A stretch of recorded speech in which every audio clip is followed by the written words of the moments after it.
আজ আমি বানাবো chicken pakora. So hello everyone, কেমন আছো তোমরা সবাই? আশা করছি তোমরা সবাই অনেক ভালো আছো। তো দেখতেই পাচ্ছ এখানে আমি নিয়ে নিয়েছি বোনলেস চিকেন, তার সঙ্গে ভেঙে দিচ্ছি একটা ডিম। আর চিকেনটাকে আগের থেকেই টুকরো করে নিয়েছিলাম। তো তারপর দিয়ে দিচ্ছি লবণ, লঙ্কার গুঁড়ো, তারপর দিয়ে দিলাম জিরে ধনে গুঁড়ো, আর দিয়ে দিলাম গোলমরিচ গুঁড়ো, তারপর দিয়েছি আদা রসুন বাটা ও সয়া সস ও কিছুটা কর্নফ্লাওয়ার। তো তারপর আমি ভালো করে সমস্ত উপকরণ একসঙ্গে মাখিয়ে নিচ্ছি চিকেনের সঙ্গে।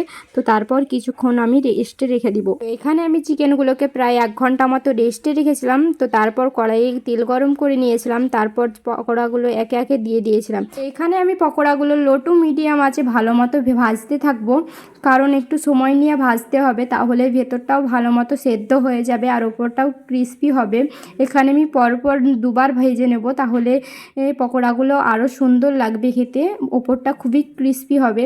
তো ফাইনালি আমার পকোড়া বানানো হয়ে গেছে, দেখো আর কেমন লাগছে দেখে, তো খুবই লোভনীয় লাগছে। আমার তো এখনই খেতে ইচ্ছা করছে আবার।